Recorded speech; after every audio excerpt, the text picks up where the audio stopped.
Without John Wayne, Hollywood action films might have been forgettable. However, John Wayne was more than an action hero and a cowboy with a strong moral compass. He was a symbol of old-fashioned values and patriotism, and was so patriotic that Stalin ordered a hit on him. But behind this exterior, Wayne battled private guilt and inner conflict for years. Could that be why the FBI showed up at his Newport mansion after his death? What did they find hidden behind those polished walls, and will it change how you see him forever? This is the shocking truth behind America's beloved icon. Those who knew John Wayne, or the Duke, as many called him, would agree on one thing: he should have died before he did. John Wayne was a man who had this belief that he was invincible. Maybe this came from him surviving some incidents that should have taken his life but didn't. So he developed a stubborn streak. And when we say stubborn, believe us when we say you don't know the half of it. John Wayne loved to drink, although he never believed he drank too much, despite the women he married in each of his marriages all saying the same thing. Even the people he worked with knew he was an alcoholic. But they didn't dare say it to his face. Wayne liked to work, but this meant that after shooting his scenes in the morning, he would be so drunk that he would be unbearable to work with in the afternoon. As if the heavy drinking wasn't enough, John loved to smoke, and he had a policy with his smoking that would make a chimney look ineffective. He would smoke a pack of cigarettes a day, every day, and he had a mean party boy lifestyle streak in him too. In the end, the alcohol and the cigarettes came back to haunt him. In 1964, when he was still running hot in his career since his breakthrough in the 1939 film Stagecoach, Wayne got diagnosed with lung cancer. The news was devastating, but what made it worse was that the doctors discovered the cancer too late. It was already at the final stages. The solution Wayne had was simple. He had to get surgery to remove 4 of his ribs and his entire left lung. The surgery was risky, but risks didn't matter to the man. He asked the doctors to do what was necessary, and they did. 10 days later, they told Wayne he was cancer-free.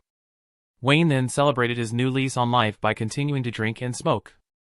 Although this time, he switched to posh cigars. Then he threw himself into work and made several hit movies again before cancer struck him again. This time, it was cancer of the stomach.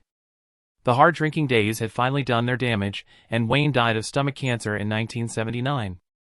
Except that even in death, the action still followed John Wayne. And this time, his family members were the stars of the action, but not in the way they thought. Some of them were in for the surprise of their lives. When the FBI stormed his mansion, they found his old will. According to that will, John left an estate worth $6.85 million. The money was a lot, but this surprised many who believed that with how John worked since he was first given a starring role in the 1930 movie The Big Trail, he should be worth more. However, his son-in-law Donald Lockleva knew why John's money had significantly reduced, and we'll get to the reason soon. In John's will, which reached up to 27 pages, he had $5.75 million in personal property and $100,000 in income from his holdings. Wayne married 3 times and divorced twice. His first wife was Josephine Alicia Sines, who gave birth to 4 children for him. His second was the spicy and dramatic Esperanza Bauer, who nearly shot the Duke's head off. And the meek Pilar, who also bore him 3 children, was his last. For his first wife, John Wayne put some of his estate into trust and instructed that the said trust was to pay Josephine $3,000 monthly. When she passed, the remainder of that estate placed in trust should be divided among the 4 children he had with her. Apart from this, Duke also made sure that her children would get $5,000 multiplied by the difference between their ages and 21. So his firstborn child, Michael, who was 44 at the time the will was being read, got $115,000. Michael also got John's holdings in John's production company, Bad Jack Productions Incorporated. And this could be because he had been a top official in Bad Jack for many years. Apart from this, Michael is the 3rd named administrator of the estate. Was he John Wayne's favorite? Also, Pilar's 3 children got the same $5,000 multiplied by the difference between their ages and 21. However, he didn't give her anything in his will. This sparked questions, with people wondering why Pilar didn't get anything. She was the last woman he married. And not only that, she suffered because she was part of Duke's life. She met Duke during one of the darkest stages of his life. After his second wife Esperanza nearly shot his head off because she suspected him of having affairs with his co-stars, they headed to court for a divorce. And unlike Josephine, his first wife who was private during her divorce from him, Esperanza wasn't. She felt scorn and unleashed mindless fury on the man she once loved. She talked about Duke's private affairs in public and described him as cruel. John Wayne had to defend himself and also shot back at Esperanza, calling her a drunk. John had to deal with being a public spectacle. And when the opportunity came for work to take him to Peru, he jumped right at it. Wayne was supposed to be looking for locations they could use as sets and decided to check out local sets. Only that the set itself didn't catch his eye, but Pilar, who was in a scene where she wore a low-cut costume and was dancing a sultry dance, did. Duke introduced himself and the two began a relationship that turned to marriage on the day Duke finalized his divorce from Esperanza. Unfortunately, life with Duke wasn't what Pilar thought it would be. He was always busy and never had too much time for her. It soon became lonely for the woman who left her homeland and culture for a place that remained strange to her for a long time. Sometimes, he also insisted that she travel with him, and this didn't help Pilar's situation. Her nerves were racked with anxiety. She couldn't sleep, and the slightest sound made her jump in fright. Eventually, she reached a solution for herself and began to take sleeping pills.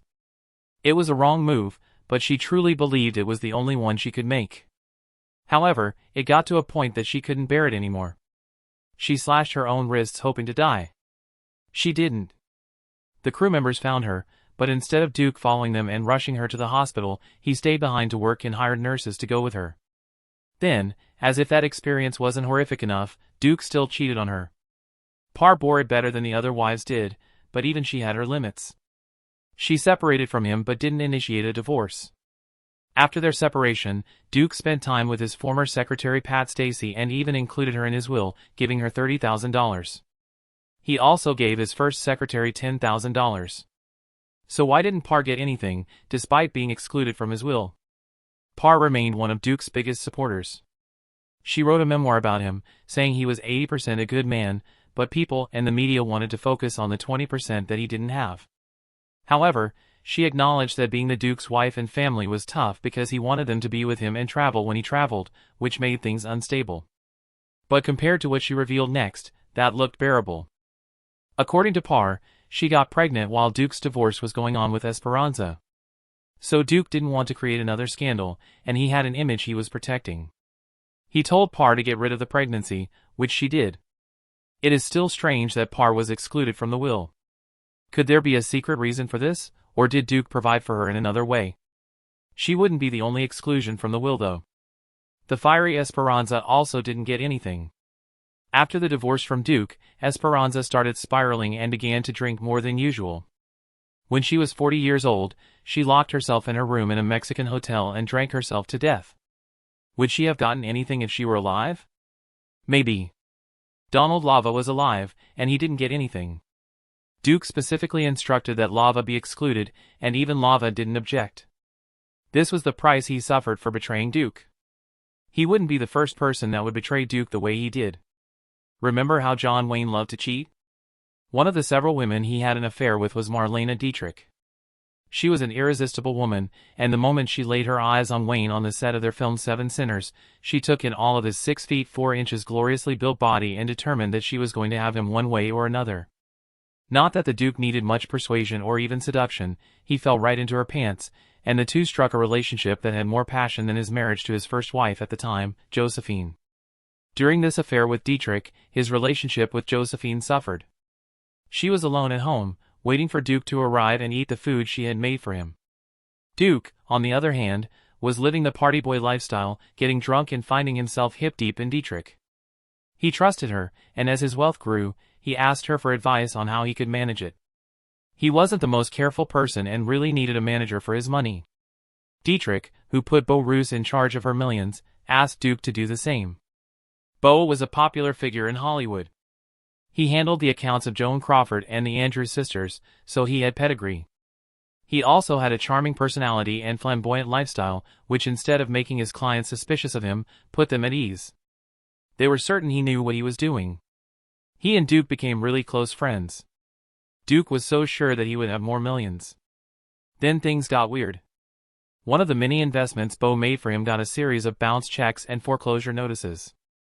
It was odd. And Wayne, who isn't known for being subtle, gave Beau a piece of his mind. Beau promised to do better, but he knew one thing about Wayne, and he used that against the Duke. Bo continued to make mistakes. He invested $700,000 of Wayne's money in Panama, which Wayne lost. Then he put in $1 million more, and that was a bust too. John Wayne didn't know it, but he was broke.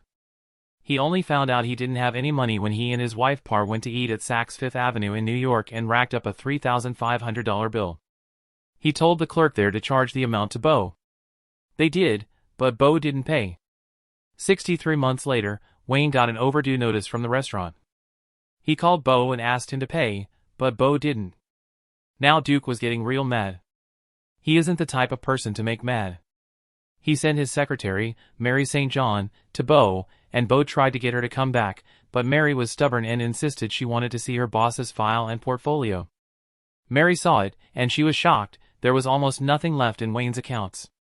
She told Wayne, and Wayne took action himself. He asked Bo what was going on, and Bo confessed Duke didn't have a lot of money left. Duke asked for the exact amount, and Bo said he needed time to calculate it. Duke gave him time, but Bo was just stalling. After a few weeks, he showed Duke what he had. It was a fat load of nothing. Duke was angry and was poor, but he shared part of the blame. Bo knew Duke wasn't the kind who cared to check on his account statements to track his money. So he exploited that Duke wanted to sue, but there was a problem. If he did that, it meant he would put his business out in the public and also show that he wasn't smart by not checking his accounts. Also, Bo was broke too, and there was nothing Bo could get from him. Duke was devastated, but he wasn't the kind to give up. Duke picked himself up and worked his butt off. As a result of this, Duke took different films and worked extremely hard. Unfortunately, not being around didn't help his relationship with his wife, Par, who he eventually separated with. While he didn't give Pilar anything in his will, there are reports that he had a separation agreement with her and provided for her in that agreement. He didn't have such an arrangement with Lava, his son-in-law. After that fiasco with Bo, Duke made his money back but needed someone he could trust to manage his wealth. So he contacted his son-in-law, Lava, and gave him the role of managing his accounts and investing conservatively. Whatever Lava, he shouldn't lose money. Lava did exactly that, and he didn't have the decency to let Duke know until 1965 when Duke took a trip to Dallas and spent $30,000 in a store. When the bill came, Lava was angry and said Duke didn't have that much money to spend. Duke looked at him. He was shocked or angry. He only told Lava, there better well be money in the bank to pay these bills. There wasn't. Lava had invested in bad real estate, dry oil wells, and more. Again, Duke had lost money, so he promptly fired Lava and removed him from the will. Without these financial mishaps, who knows how much John Wayne would have had in his estate? We may not be sure what Duke would have earned if his assets were not poorly managed, but we are sure of the other things that the FBI found in his mansion, and this one has surprised many. No one could have guessed what it was.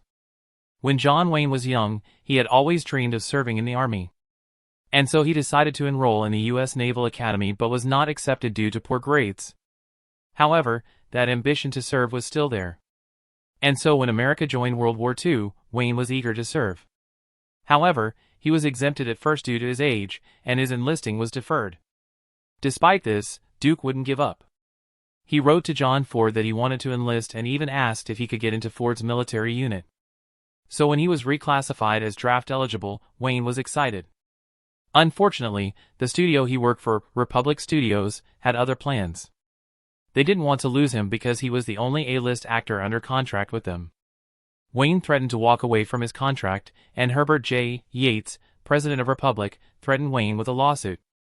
Wayne was stuck and lost out on serving. He felt guilty about this, but he still had a plan.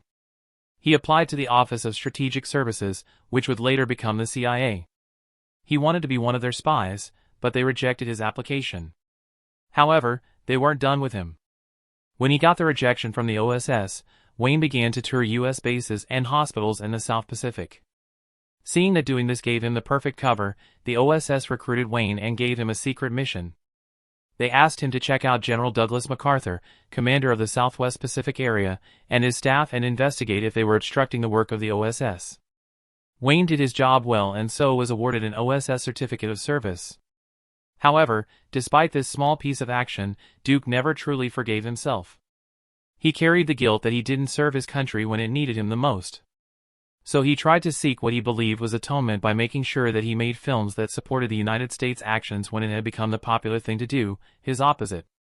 Also, when the American government began to hunt for actors who had communist actors, Duke led the charge against them and refused to work with anyone he believed was affiliated with communism. This made him unpopular among his peers. It even made Stalin hate him so much that he ordered a hit on Duke. However, the Duke simply didn't care. He lived for no one but himself and his family.